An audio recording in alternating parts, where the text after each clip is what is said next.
আসসালামু আলাইকুম everyone, welcome to my channel Unnata blog. আজকে আমি তৈরি করে দেখাবো জলপাইয়ের টক মিষ্টি এই আচার। বছরের এই সময়টা কিন্তু বাজারে ফ্রেশ জলপাই পাওয়া যায়, আর সেই জলপাই দিয়ে কিভাবে আচার তৈরি করতে হয় সারা বছর সংরক্ষণ করে খেতে পারবেন, আমি সেটাই আজকে দেখাবো। চলেন দেখা যাক।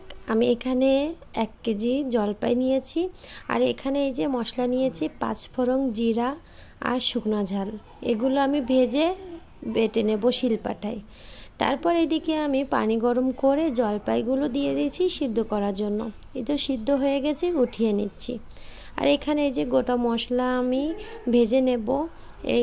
এইগুলো আমি ব্লেন্ডার করব না, এইগুলো আমি শিলপাটায় বেটে নেব। আপনারা চাইলে ব্লেন্ডারও করতে পারেন অথবা শিলপাটায় বাটতে পারেন, যে যার ইচ্ছা।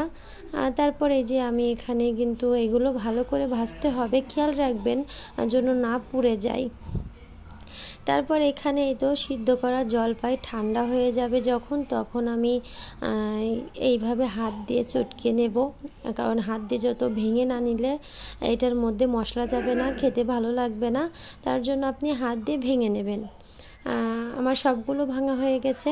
তারপর আমি এখানে কড়াইতে সরিষার তেল দেব। সরিষার তেলটা দিয়ে কিন্তু আচার খেতে হয়, বানাতে হয়, না হলে কিন্তু ভালো হয় না।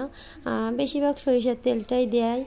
এখানে সরিষার তেলের মধ্যে আমি 2টা তেজপাতা দিয়েছি, আর এখানে আমি এই মশলাগুলো ফোড়নে দেওয়ার জন্য গোটা জিরা আর 5 ফোড়ন আর 3-4টা শুকনো ঝাল, এগুলো একটু ভেজে, আর রসুন বাটা। এখানে রসুনটা আপনারা চেষ্টা করবেন পানি ছাড়া বাটতে, কারণ আচারের মধ্যে পানিটা থাকলে এই আচারটা বেশি দিন ভালো থাকে না। আমার মশলাগুলো ভাজা হয়ে গেছে, আমি এখানে সেই ভেঙে রাখা জলপাইগুলো দিয়ে দেব। আমি জলপাইটা দিয়ে অনেকক্ষণ ধরে একটু নেড়ে নেব, যাতে গোটা মশলা জলপাইয়ের ভিতরে যায়। তারপর যখন কিছুক্ষণ নাড়ার পরে আমি এখানে 2 কাপ চিনি দেব। চিনিটা আপনারা যে যেমন পছন্দ করেন সেভাবে, কারণ এখানে আমি প্রথমেই তো বলেছি টক মিষ্টি ঝাল, এখানে টকও থাকবে, মিষ্টিও থাকবে, অথবা ঝালও থাকবে, তাই না?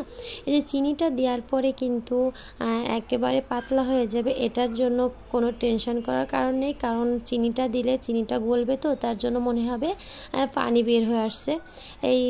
তারপরে আমি দেব লবণ, এখানে পরিমাণ মতো লবণ দেবেন। আর মেন উপকরণটা আছে ভিনিগার। এই ভিনিগারটা কিন্তু অবশ্যই দিতে হবে। যদি আপনারা মনে করেন অনেক দিন খেতে পারবেন আচারটা, তাহলে আপনারা ভিনিগারটা দিতেই হবে।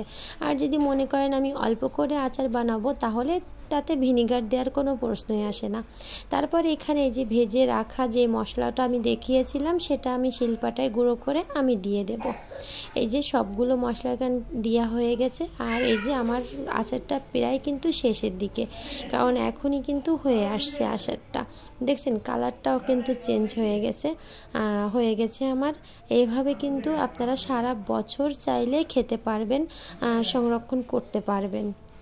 আর এই বছরে কিন্তু এই জলপাইটা একবারই হয়। আমার ভিডিওটা ভালো লাগলে লাইক করবেন, শেয়ার করবেন। সবাই ভালো থাকবেন।